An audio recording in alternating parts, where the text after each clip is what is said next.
네, 오늘 성경 말씀 보시겠습니다. 마태복음 22장 37절부터 40절까지 말씀입니다. 예수께서 이르시되 네 마음을 다하고 목숨을 다하고 뜻을 다하여 주 너의 하나님을 사랑하라 하셨으니 이것이 크고 첫째 되는 계명이요 둘째도 그와 같으니 내 이웃을 내 자신같이 사랑하라 하셨으니 이 두 계명이 온 율법과 선지자의 강령이니라. 네, 아멘. 네, 오늘 10계명 해설 시작. 네, 10계명 해설 시작. 이런 제목으로 하나님 말씀 증거하겠습니다. 어, 금요일에는 하이델베르그 요리문답 보고 있습니다. 이 요리문답에서 오늘 92번부터 95번 문답 내용 볼 건데요. 115번까지, 92번부터 115번까지 이 10계명을 1계명부터 10번째 계명까지 설명합니다. 하이델베르그 요리문답이 전체 129번 문답이니까 이제 지금 거의 후반부로 지금 들어가고 있죠. 자, 오늘 설명은 전체 10계명을 말씀하고 1계명을 설명하게 될 겁니다. 92번 문답 보시면 92번 문답은 출애굽기 20장 2절부터 17절 말씀을 그대로 옮겨놨거든요. 질문이 이것입니다. 하나님의 율법이 무엇입니까? 답변입니다. 하나님께서는 다음과 같이 말씀하셨습니다. 나는 너를 애굽 땅 종되었던 집에서 인도하여 낸 너의 하나님 여호와로라. 1계명 너는 나 외에는 다른 신들을 내게 있게 말지니라. 두 번째 계명입니다. 너를 위하여 새긴 우상을 만들지 말고 또 위로 하늘에 있는 것이나 아래로 땅에 있는 것이나 땅 아래 물속에 있는 것이 아무 형상이든지 만들지 말며 그것들에게 절하지 말며 그것들을 섬기지 말라. 나 여호와 너의 하나님은 질투하는 하나님인즉 나를 미워하는 자의 죄를 갚되 아비로부터 아들에게로 3, 4대까지 이르게 하거니와 나를 사랑하고 내 계명을 지키는 자에게는 천대까지 은혜를 베푸느니라. 3계명 너는 너의 하나님 여호와의 이름을 망령되이 일컬지 말라. 나 여호와는 나의 이름을 망령되이 일컫는 자를 죄 없다 하지 아니하리라. 4계명입니다.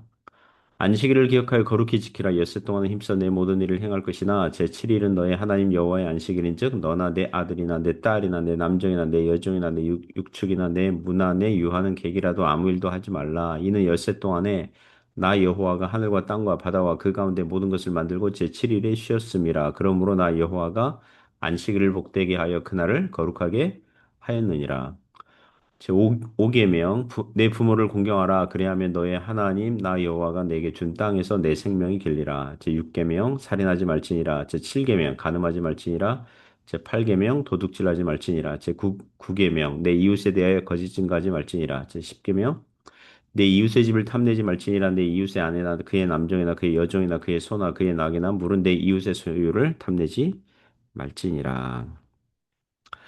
이 92번 문답은 이 출애굽기 20장에 나오는 10계명 전체의 내용을 설명하고 있습니다. 모세율법은 크게 세 종류로 나눌 수 있습니다. 첫째는 제사법 또는 의식법이라고 하죠. 성전에서 제사 지낼 때 뭐 제물은 어떤 가축을 사용해라 뭐 이런 거. 제사장은 성전에서 어떤 일을 하는 거고 또 이스라엘 백성은 태어나서 할례, 안식일, 각종 절개를 지키고 또 먹을 수 있는 음식, 그 음식 재료로 사용할 수 있는 가축들은 어떤 거고 또 어떤 건 안 된다. 먹으면 안 된다. 부정한 것들이 있다. 이런 법.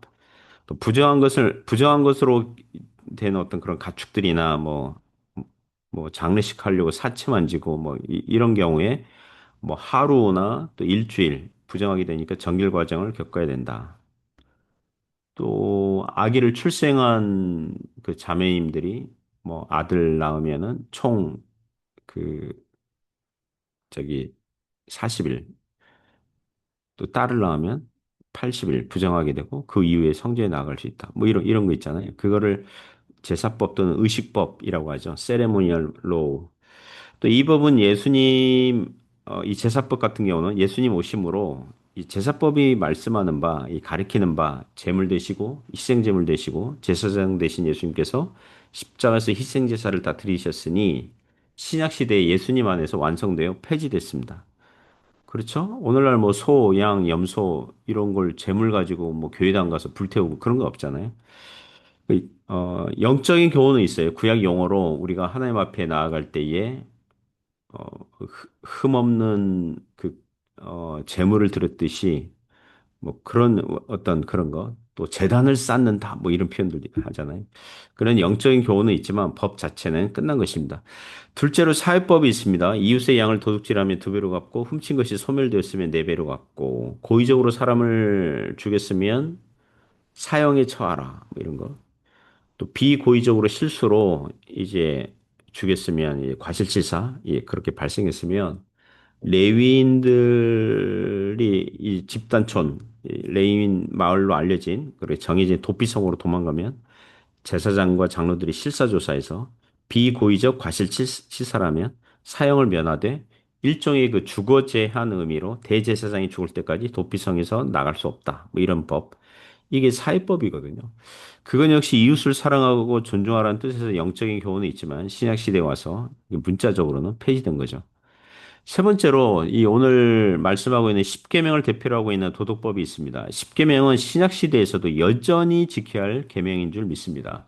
하- 물론 이제 네 번째 계명 이제 설명할 때 말씀드리겠지만 이제 안식일을 지키라 이게 의식법 의식법 더하기 도덕법 이렇게 섞여 있기 때문에 그거를 잘 분별해서 보는 것 이외에 이 십계명은 이 영원한 도덕법입니다. 지켜야 되는 도덕법. 하나님께서 모세를 통해서 애굽 땅에서 종로로 다는 이스라엘 백성들을 시내 산으로 인도해 주셔서 주신 법이 십계명이거든요. 이 시간 구절을 보면 종로로 다둔 애굽에서 구원받은 백성들에게 주어진 법이니까 이 십계명과 같은 법은 구원의 조건으로 준 게 아니라 그죠?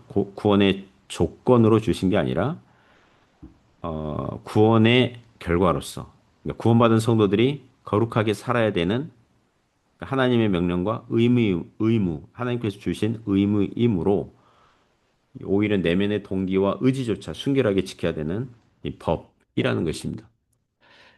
그럼 93번 문답 보겠습니다. 십계명 어떻게 나눕니까?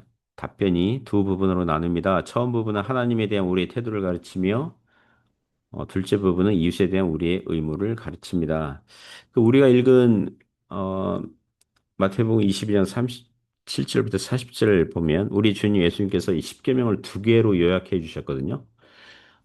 예수께서 이르시되 내 마음을 다하고 목숨을 다하고 뜻을 다하여 주 너의 하나님을 사랑하라 하셨으니 이것이 크고 첫째 되는 계명이요 둘째도 그와 같으니 내 이웃을 내 자신같이 사랑하라 하셨으니 이 두 계명이 온 율법과 선지자의 강령이니라.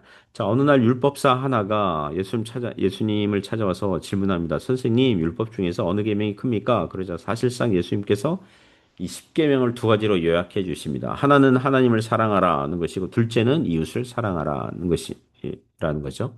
이 두 계명이 온 율법과 선지자의 강령이니라. 이 강령 요게 한자 말인데요. 이 공동 번역 보니까 거기 골자니라. 온 율법과 선지자 골자니라. 그러니까 핵심 요약. 예, 핵심 요약. 이 두 계명이 핵심 요약이다. 영어 성경 보니까 defend 또는 hang on 이런 단어를 써가지고 근거하고 있다. 예. 이 온율법과 이 선지자 이거를 예를 들면 온율법과 선지자를 좀 상상하자면 빨래통에 넣어가지고 이렇게 돌리면 세탁기에 넣어서 돌리면 이게 두 개의 이게 딱 이렇게 압축돼서 나오는데 그게 하나님을 사랑하라, 이웃을 사랑하라 이렇게 이해하셔도 이제 좋을 것 같습니다. 사랑하는 성도 여러분, 우리 주님은 훌륭하신 선생님이십니다. 그 하나님께서 수많은 율법들이 있는데 그거를 이 숫자 이 열에 맞춰 가지고 10에 맞춰 가지고 10계명을 딱 주셨잖아요. 그죠? 그러니까 외우기 쉽게. 그죠? 10가지 계명. 11가지도 아니고 12가지도 아니고. 예전에 제가 그 어릴 적에 텔레비전 볼 때 미국 코미디 프로에서 이 모세 분장을 한 코미디언이 시내산에서 원래는 옆에 6개, 6개씩 12개의 돌판을 가지고 산에서 내려오다가 이게 백성들에게 여러분 하나님께서 12가지 계명을 주셨 이렇게 하는데 하나가 뚝 떨어져요. 그래서 11가지 계명 하나 또 하나 뚝 떨어져요. 그래서 10개가 남아요. 그래서 그 10계명 10개의 계명을 주셨습니다. 뭐 이런 이 10계명을 코미디 소재로 쓴 그것을 본 적이 있습니다. 그러니까 그 코미디언이나 사람들이 왜 10가지냐? 이 돌판이 10개였나 보다. 예, 이렇게 많이 아주 그냥 많은 돌판을 가지고 오다 보니까 뭐 한두 개는 떨어뜨리지 않았을까? 뭐 이렇게 뭐 그렇게 생각했는지 모르지만 출애굽기 34장에 보시면 돌판 몇 개라고 나옵니까? 두 개입니다. 돌판 두 개예요. 돌판 두 개에 10개의 계명을 이렇게 써주신 거죠. 우리 주님께서 10계명의 내용을 하나님을 사랑하라, 이웃을 사랑하라 이런 계명으로 요약할 수 있다고 하셨으니 우리 배우는 신자들 입장에서도 외우기 쉽고 기억하기 쉬운 거죠. 그럼 94번, 95번을 보겠습니다. 이제 94, 95는 이제 1계명에 대한 교훈이거든요. 1계명에 대한 교훈과 설명인데요. 94번 질문입니다. 제 1계명에서 하나님께서 요구하시는 것은 무엇입니까? 답변입니다. 내 영혼의 구원과 복이 매우 귀한 것이기 때문에 나는 온갖 우상 숭배, 마술과 점치는 일과 미신, 성인이나 다른 피조물들에게 기도하는 것을 피하고 멀리해야 합니다. 더 나아가 유일하고 참되신 하나님을 바르게 알고 그분만을 신뢰해야 하며 모든 겸손과 인내로 그분에게만 복종하고 모든 좋은 것들을 오직 그분에게서만 기대하며 마음을 다하여 그분을 사랑하고 경외하며 그분만 섬겨야 합니다. 그러함으로 지극히 작은 일이라도 하나님의 뜻을 거슬러 행하기보다는 오히려 모든 피조물을 포기합니다. 그리고 95번 보시면 우상숭배란 무엇입니까? 답변입니다. 우상숭배란 말씀으로 자신을 계시하신 유일하고 참되신 하나님 대신 혹은 하나님과 나란히 다른 어떤 것을 신뢰하거나 고안하여 소유하는 것입니다. 그 하이델베르그 요리문답이 등장한 이 1560년대 이 독일을 포함한 이 유럽, 특히 천주교에서는 성경을 개인적으로 소유할 수 없으니 그러니까 개인적으로 소유할 수 없어요. 그 법이 그때 중세 때 그랬어요.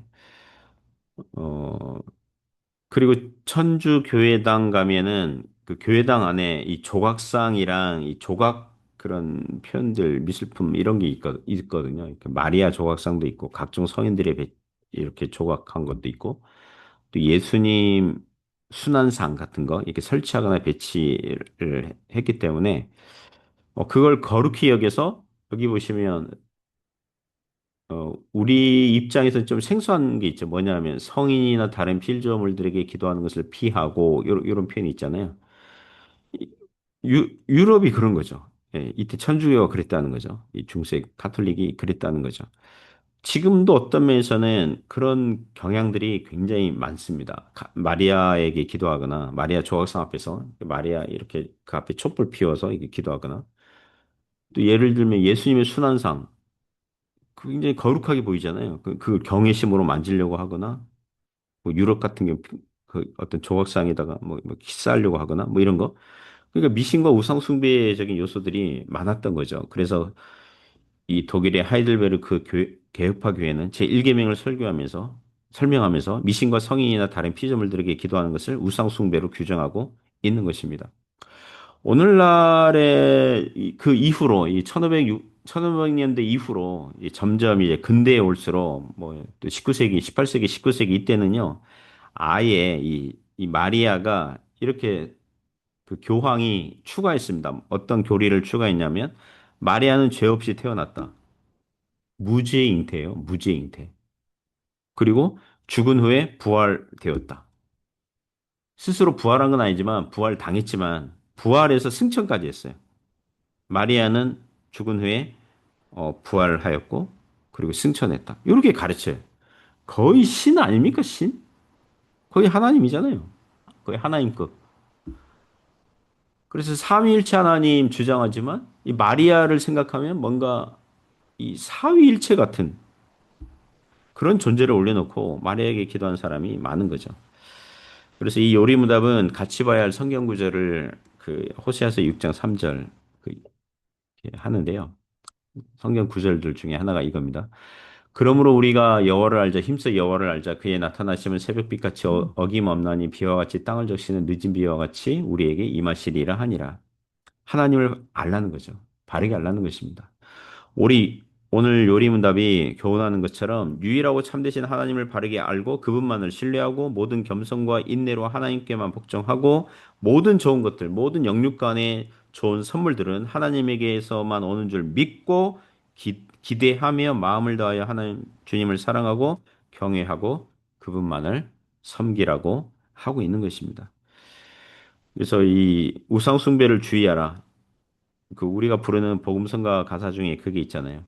내가 주인 삼은 모든 것 내려놓고 내 주 대신 주 앞에 나가 내가 사랑했던 모든 것 내려놓고 주님만 사랑해. 그 있잖아요. 내가 주인 삼은 모든 건 내려놓고 이게 늘 우리의 이 신앙의 싸움입니다.